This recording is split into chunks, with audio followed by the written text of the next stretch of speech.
I was 73 years old when I learned that the worst betrayals come gift-wrapped in good intentions, delivered by the people you trust most. And sometimes you discover them while carrying a tray of lemonade to your own living room. It was a sweltering Tuesday afternoon in July. My son Leo had invited 3 of his college buddies over to watch the Cubs game, just like old times. I'd made fresh lemonade, the kind Arthur used to love, with extra mint from my garden. As I approached the living room, balancing the tray carefully because my arthritis was acting up, I heard Leo's voice rising above the others. And I said, "Mom, you don't need the stress of property taxes anymore," he was saying, that familiar laugh punctuating his words. "So yeah, guys, I signed the house over to Iris. It's all in her name now. She's got a better head for this stuff than Mom does." The tray rattled in my hands. My heart stopped. Because Leo wasn't talking about our family home, the little ranch where I'd raised him after his father died. He was talking about the 3-flat apartment building on Maple Street, the building Arthur and I had scrimped and saved to buy 40 years ago. Our retirement plan, my only source of income, the foundation of everything we'd built together. And my son, my only child, the boy I'd sacrificed everything for, had just told his friends he'd given it away to his wife of 6 months, like it was a used car he'd grown tired of driving. If you've ever felt that sickening moment when you realize someone you love has been lying to your face, if you've ever discovered that trust can be stolen as easily as money, then you need to subscribe to this channel right now, because what happened next will show you exactly how a 73-year-old woman can reclaim everything that was taken from her. But first, you need to understand how I got to that moment, standing in my own hallway, listening to my son brag about stealing my life's work. Arthur and I bought that 3-flat building in 1983 with every penny we'd saved from 15 years of marriage. He was a machinist at Caterpillar, working double shifts when orders were heavy. I cleaned houses for wealthy families on the north side, scrubbing their marble floors while my knees screamed in protest. We'd come home exhausted, count our tips and overtime pay at the kitchen table, and dream about the day we'd own something that would work for us instead of the other way around. The building on Maple Street wasn't much to look at. 3 units stacked like old shoe boxes, with peeling paint and a furnace that wheezed like an old man climbing stairs. But Arthur saw what I saw: potential. We could live in 1 unit, rent out the other 2, and finally have income that didn't depend on his body holding up or my back surviving another day of mopping someone else's messes. 27 years, that building was our partner in everything. We renovated each unit ourselves, Arthur's calloused hands installing new fixtures while I painted walls and refinished hardwood floors. Our tenants became like extended family. Mrs. Kowalski in 2A, who brought us pierogi every Christmas. Young Brett in 1B, who helped Arthur shovel snow in exchange for reduced rent. The building gave us dignity, security, and the pride of ownership that neither of us had ever imagined possible. When Arthur died in 2010, sudden heart attack at 68, gone before the paramedics could even get him to the hospital, I thought I'd die too, 50 years old and completely lost without my partner in everything. Leo had just graduated college, full of big ideas about his marketing career, and he immediately stepped in to help Mom get organized. I was drowning in paperwork, insurance claims, and a grief so heavy I could barely get dressed most mornings. The building felt overwhelming. Tenant calls about leaky faucets, property tax deadlines, city inspections that Arthur had always handled. When Leo suggested I give him power of attorney to make things easier, it felt like a life preserver thrown to someone going under for the 3rd time.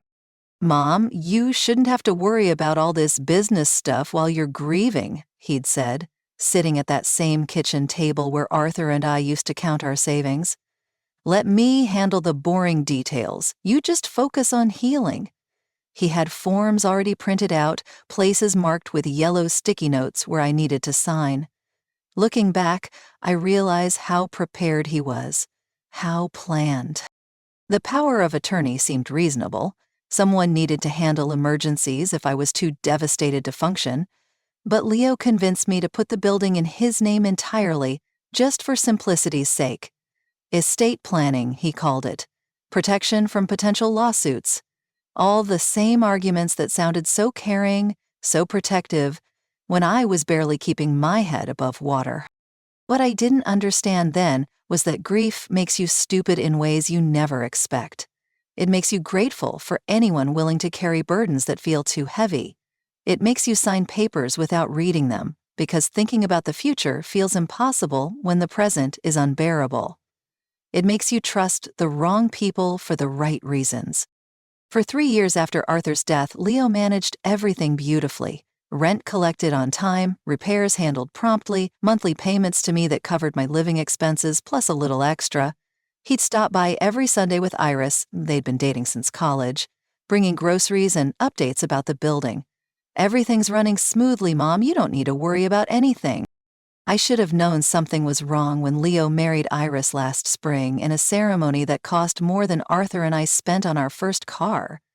I should have questioned where a recent marketing graduate got money for a honeymoon in Europe. I should have asked why they suddenly needed to move into the building's ground floor unit to help with management efficiency. But I trusted my son. I trusted the boy I'd raised to value honesty above everything else. I trusted the young man who'd promised his dying father that he'd always take care of me. That trust was about to cost me everything Arthur and I had worked our entire lives to build. Leo and Iris moved into the ground floor unit in March, 6 months after their wedding. They called it strategic property management. Living on site would make maintenance more efficient, tenant relations smoother, and my life easier.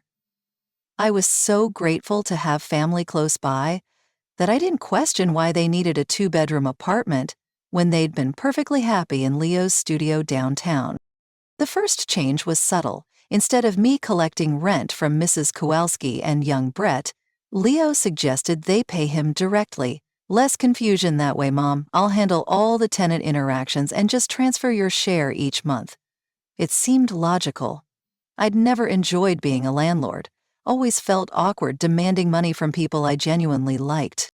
Iris threw herself into improving tenant satisfaction with the enthusiasm of someone redesigning her own home. She installed new mailboxes, repainted the building's entrance, and started a monthly newsletter about community guidelines that felt more like surveillance than communication. Mrs. Kowalski mentioned that Iris had asked detailed questions about her income, her visitors, and her lease renewal plans.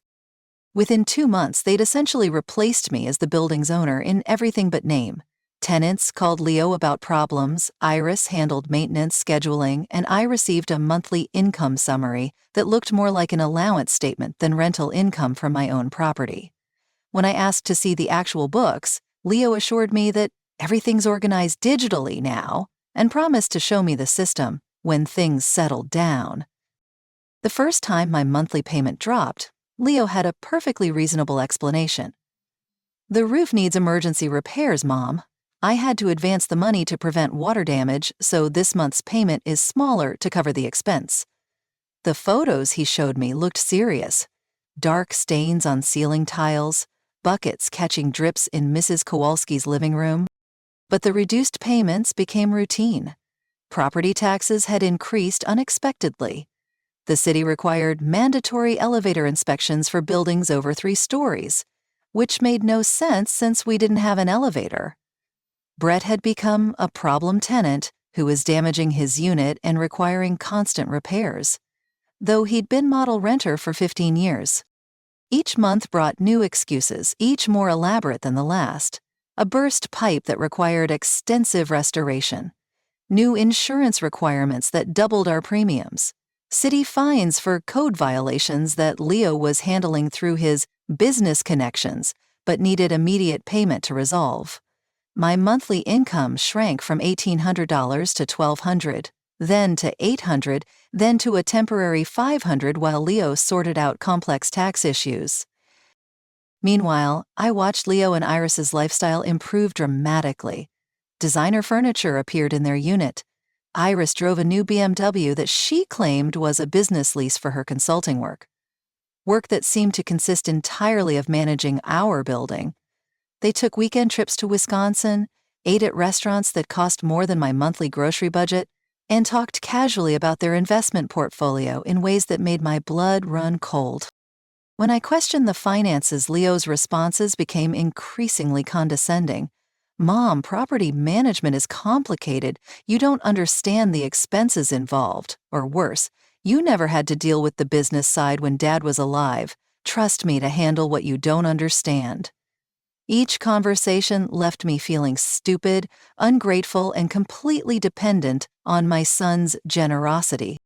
The building that had given Arthur and me independence for 30 years was being used to make me dependent on the very people who were stealing from me. By winter, I wasn't a landlord anymore. I was a tenant in my own building, living in the third-floor unit that Leo had decided was most appropriate for my needs. My needs, apparently, didn't include working heat that lasted past 10 p.m., hot water that lasted more than 15 minutes, or windows that stayed properly sealed against Chicago's brutal winds. Iris explained that the tenant comfort upgrades had to be prioritized by unit condition and resident contribution to building maintenance. Since I wasn't paying rent, I couldn't expect the same amenities as full-pay tenants. The logic was circular and cruel. I owned the building, so I shouldn't have to pay rent, but since I wasn't paying rent, I couldn't expect basic habitability. Meanwhile, their ground floor unit underwent a complete transformation. Professional contractors installed marble countertops, hardwood floors, and a bathroom that belonged in a luxury hotel. They knocked out walls to create an open-concept layout, installed central air conditioning, and built a private entrance so they wouldn't have to use the main building door like common tenants. I wasn't consulted about any of these renovations. When I asked about the cost, Leo showed me invoices that made my head spin. $12,000 for kitchen cabinets, $8,000 for bathroom fixtures, $15,000 for structural improvements, all charged against the building's maintenance account, which apparently had unlimited funds for their comfort, but nothing for my heating repairs. The worst part wasn't the money or the living conditions. It was the complete erasure of my voice in decisions about property Arthur and I had bled to purchase. I'd become invisible in my own investment, an elderly dependent whose opinions were tolerated but never considered. Leo would pat my hand when I raised concerns and say, "Don't worry about the details, Mom, everything's under control." But I wasn't senile and I wasn't stupid. I was just isolated, overwhelmed, and trusting the wrong person. That combination had cost me my financial independence, my dignity, and nearly my sanity. What I didn't know yet was that it had also cost me legal ownership of everything Arthur and I had built together. That discovery would come soon, delivered by the one person Leo had never counted on involving in our family business. Carmen arrived on a bitter February morning, like an avenging angel, disguised as a concerned sister. She'd driven 12 hours straight from Denver after I'd made the mistake of calling her during one of my lowest moments, when the heat had been off for 3 days and Leo kept promising it would be fixed soon.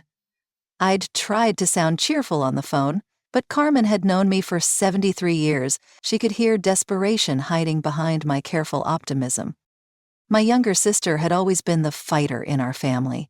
While I'd chosen the traditional path of marriage and motherhood, Carmen had clawed her way through law school in the 1970s, when most professors treated female students like amusing curiosities.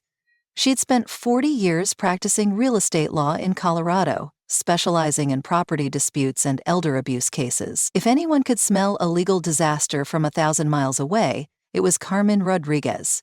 She'd kept her maiden name purely out of professional stubbornness. When Carmen saw my living conditions, her lawyer's poker face cracked completely. The third-floor unit that Leo had assigned me was barely habitable. Space heaters because the central heating needed repairs, a shower that delivered lukewarm water for exactly 8 minutes, and windows sealed with duct tape because replacement windows aren't in this year's budget. I'd been living like a squatter in my own building, too ashamed to complain and too dependent to leave. "Where is the rental income from the other 2 units?" Carmen asked, settling into my rickety kitchen chair with the focused intensity of a prosecutor cross-examining a hostile witness. This building should be generating at least $3,000 monthly. Even after expenses, you should be living comfortably, not like you're camping in a condemned property. I tried to explain Leo's financial management, the endless repairs and emergencies, the complex property taxes and insurance costs that kept reducing my monthly payments. But Carmen's expression grew darker with every excuse I repeated. She'd heard these same justifications in dozens of elder abuse cases, adult children who gradually stripped their parents' assets while claiming to protect them. "We're going to the county recorder's office," Carmen announced the next morning, her voice carrying the authority of someone accustomed to getting immediate cooperation. "I want to see exactly what legal documents exist for this property, when they were filed, and who has signing authority for what." The Cook County building felt like a courthouse where I was about to receive a death sentence. Carmen navigated the bureaucracy with professional efficiency, requesting property records, deed transfers, and power of attorney filings for the Maple Street building. The clerk, a tired-looking woman named Patricia, printed page after page of documents, while Carmen's face grew increasingly grim. "I need you to sit down," Carmen said quietly, guiding me to a bench in the building's lobby. Her hands were shaking as she spread the papers between us like evidence in a murder trial. "This is worse than I thought, much worse." The power of attorney I'd signed in my grief wasn't just for managing the building. It had given Leo complete authority to transfer ownership without my knowledge or consent, and he'd used it. In September, just 5 months ago, Leo had filed a quitclaim deed transferring full ownership of the Maple Street property from my name to Iris Rodriguez Sterling. Not to him, to his wife. I no longer owned the building Arthur and I had sacrificed everything to purchase. I wasn't even a legal tenant with rights. I was living there at the sufferance of my daughter-in-law, a woman I barely knew who now controlled my entire financial future. Every monthly payment Leo had been giving me wasn't rental income from my property. It was charity from Iris's property, dispensed at her discretion and his convenience. "This was planned," Carmen said, her lawyer's mind connecting dots I'd been too trusting to see. The marriage, the move into the building, the gradual financial manipulation, all of it was designed to transfer your assets to someone with no legal obligation to support you. If Iris decides tomorrow that she wants you gone, you have no recourse. If they divorce, she keeps the building and you get nothing. But Carmen wasn't just angry, she was calculating. 40 years of legal practice had taught her that righteous fury was useless without strategic planning. This might be technically legal, but it's morally and potentially criminally fraudulent. Power of attorney doesn't give someone the right to enrich themselves at your expense. It gives them the obligation to act in your best interests. She spent the rest of that day making phone calls to colleagues in Chicago, building a network of legal resources and researching precedents for elder financial abuse cases. By evening, she'd outlined a strategy that would either restore my property ownership or destroy Leo and Iris's reputations so completely that they'd never recover professionally or socially. "We're going to give them one chance to make this right quietly," Carmen explained, her voice carrying the cold precision of someone planning a surgical strike.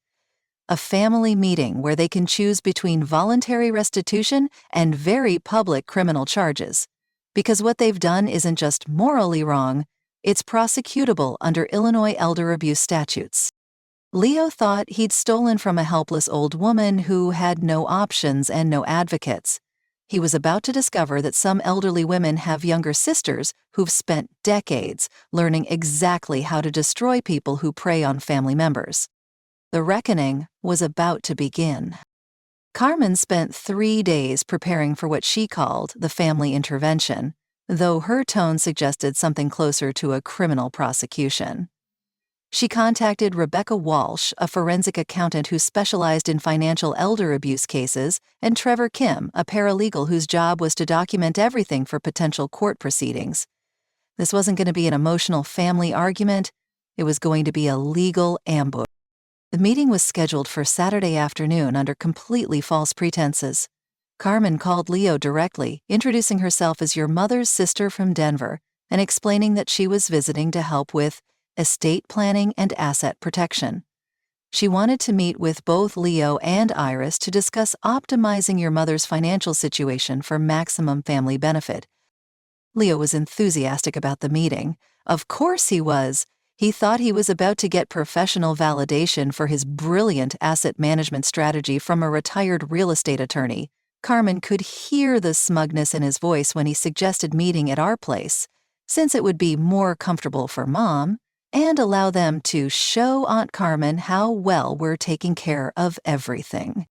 Carmen arrived early with Rebecca and Trevor, introducing them as colleagues who help with complex property situations.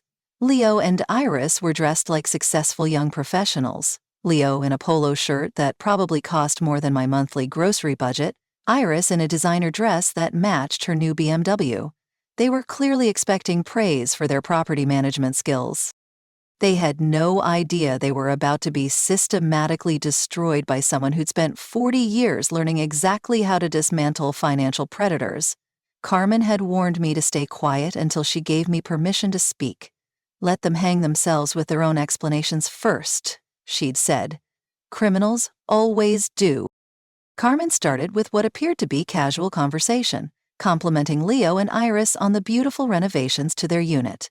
"This marble countertop is gorgeous," she said, running her fingers along the surface. "What did something like this cost?"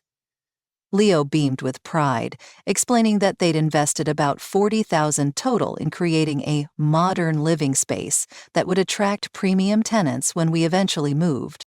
"Interesting," Carmen replied, pulling a folder from her briefcase.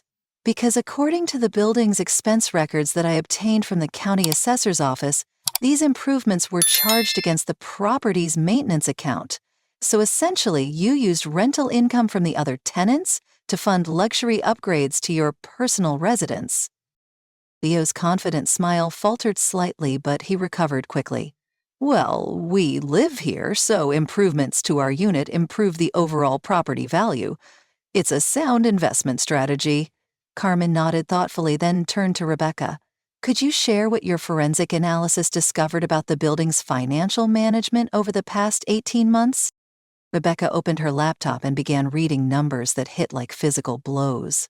The building generates approximately $3,600 monthly in rental income.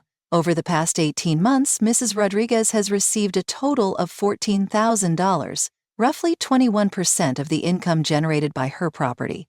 The remaining $28,000 was deposited into accounts controlled by Mr. Sterling and Mrs. Sterling. But that doesn't include the $43,000 spent on renovations to the ground floor unit, the $12,000 in emergency repairs that have no corresponding invoices or work orders, or the $8,000 in property tax increases that don't match actual county records. In total, you've diverted approximately $83,000 from Mrs. Rodriguez's property income to your personal benefit. Iris spoke for the first time, her voice defensive and sharp. "Those were legitimate building expenses. Property management is complicated, and we've been protecting Mom's investment from deterioration and legal liabilities." Carmen smiled with the warmth of a shark scenting blood. "Actually, let's discuss the legal situation. Trevor, could you explain the current ownership structure?" Trevor pulled out the county recorder documents with the clinical efficiency of someone delivering a death sentence. "Mrs. Rodriguez no longer owns this property. In September, a quitclaim deed was filed transferring full ownership to Mrs. Iris Sterling. The transfer was executed using power of attorney granted to Mr. Leo Sterling during a period when Mrs. Rodriguez was grieving her husband's death." The silence that followed was absolute. Leo and Iris exchanged glances that spoke volumes.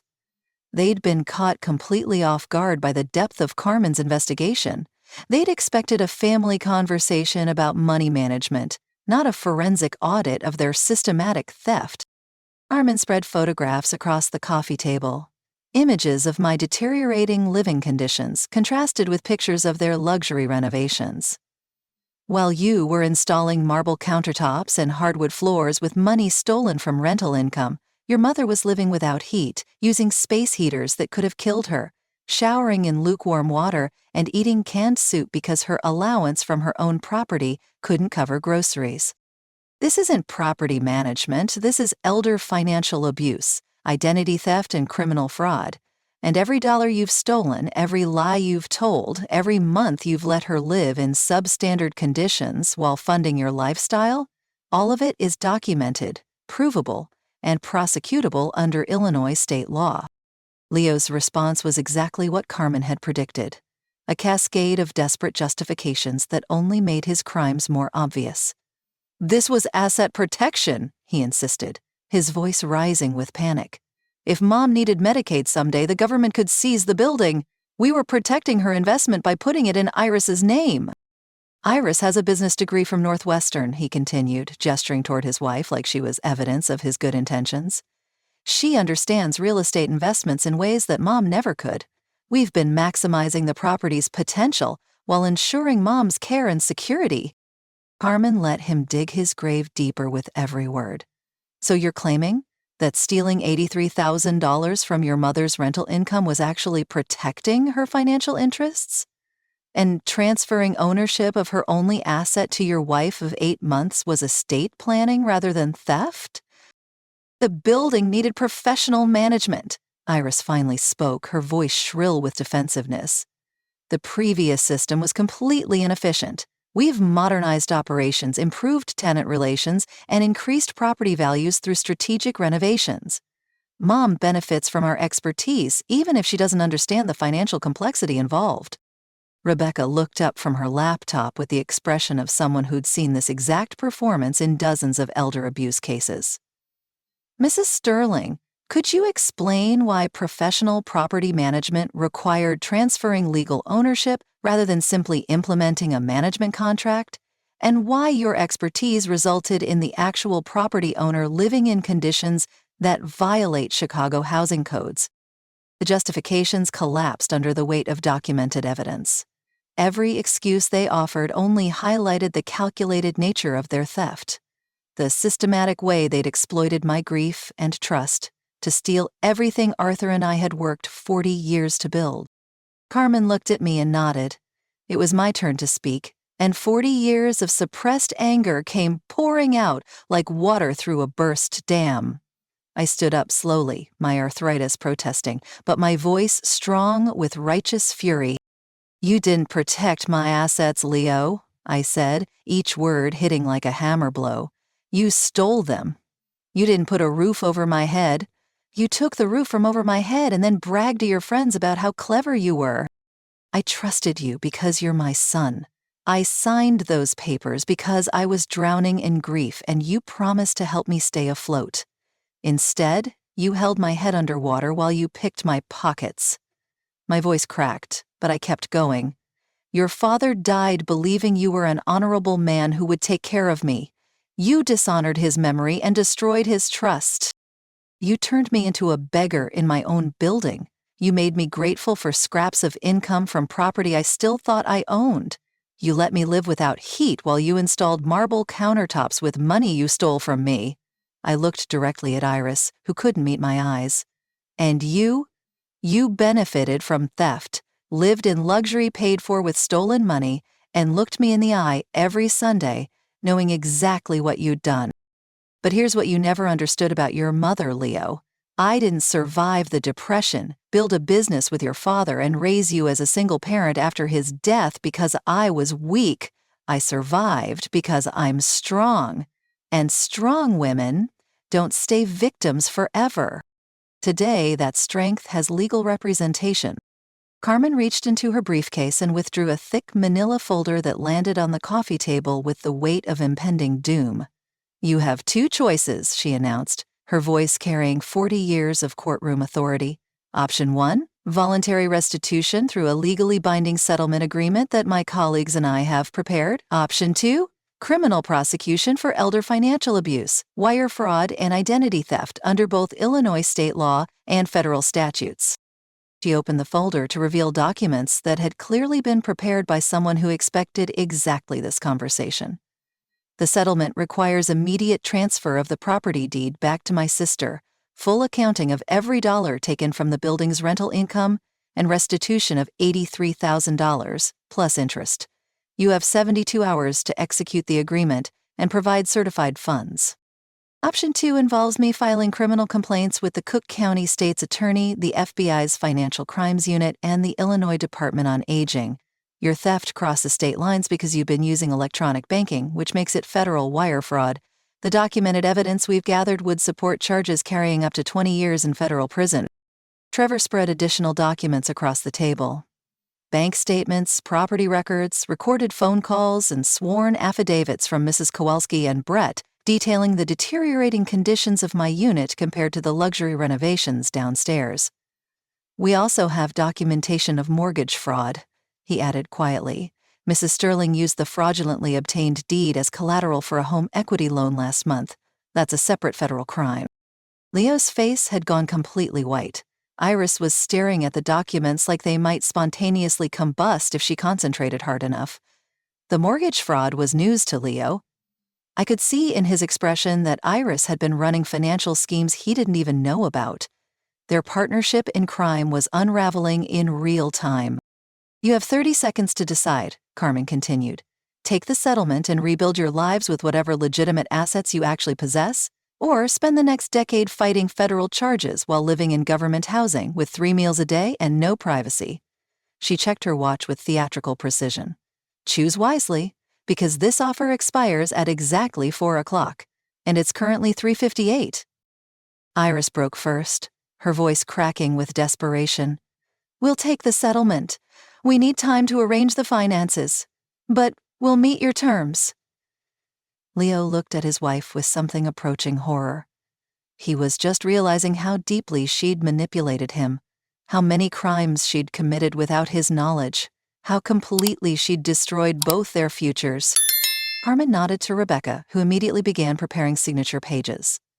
The money transfers will be completed through escrow within 72 hours. You'll vacate the ground floor unit within 10 days with the property returned to move-in condition. Any attempt to contact my sister outside of necessary logistics will constitute harassment and void this agreement. The signing took 23 minutes. Leo's hand shook as he wrote his name on documents that stripped away everything he'd stolen and more. They were also liable for Carmen's legal fees, the forensic accounting costs, and penalties for the time value of money they'd stolen. Iris signed with mechanical precision, already calculating how to salvage whatever she could from the wreckage of their schemes. 3 days later, I watched from my newly repaired third-floor window as Leo and Iris loaded their possessions into a rented truck. The marble countertops stayed they'd been purchased with stolen money, so they belonged to the building now. The hardwood floors, the luxury bathroom fixtures, the custom cabinets, all of it remained as evidence of their crimes and compensation for their theft. Carmen had arranged for Walsh Property Management to take over the building's operations, a legitimate company with bonded employees, transparent accounting, and a track record of treating property owners like partners rather than victims. My first monthly statement showed rental income of $3,400 minus reasonable expenses of $600 for a net payment of $2,800. Within 6 months, I was living comfortably again. The building's units were properly maintained, the tenants were happy, and I had enough income to travel, eat well, and even save money for the first time since Arthur's death. Carmen had given me more than legal representation. She'd given me back my independence and dignity. Leo tried to contact me twice. The first time, 2 months after the settlement, he left a voicemail claiming he'd only been trying to protect me and that Iris had manipulated him, too. I deleted it without listening to the whole message. The second time, 6 months later, he sent a letter claiming he wanted to apologize and rebuild our relationship. Carmen advised me that any response could be interpreted as forgiveness, that might complicate future legal proceedings if more theft was discovered. I learned that trust, once broken in such a fundamental way, doesn't heal just because someone is sorry they got caught. Leo had shown me exactly who he was when he thought I was powerless to stop him. People don't become thieves overnight. They reveal thievery that was always there, waiting for the right opportunity and victim. The building on Maple Street still stands, still generates income, still provides me with the security Arthur and I dreamed of when we were young and struggling. But it's not the same building emotionally. It's been purified by justice, strengthened by legal protection, and blessed by the knowledge that some foundations you can rebuild, even stronger than before. And those new locks Carmen had installed? They fit perfectly, just like she'd promised. Some doors, once closed against betrayal, should never be opened again. Leo learned that crossing a 73-year-old woman can be life-altering, especially when that woman has a sister who spent 40 years learning exactly how to destroy people who prey on family members. Some lessons cost everything you thought you'd stolen. Sitting here 3 years later in my properly heated apartment, looking out at the building that's truly mine again, I often think about that moment when I overheard Leo bragging to his friends. How different my life would be right now if Carmen hadn't driven 12 hours through a snowstorm because she heard something wrong in my voice during a phone call. I'm curious about your stories. Have you ever had a family member who tried to help you in ways that made your life worse? Maybe someone who convinced you to sign papers you didn't fully understand, or took control of your finances during a vulnerable time? Share your experiences in the comments below. I read every single one, and your stories help other people recognize the warning signs before it's too late. And if you're currently living through something similar, if someone you trust is making decisions about your money without your input, if your living situation has gotten worse while theirs has improved, if you're receiving allowances from assets you used to control, please know that you're not powerless. There are legal resources, advocacy groups, and attorneys who specialize in exactly these situations. You don't have to accept financial abuse just because it comes from family.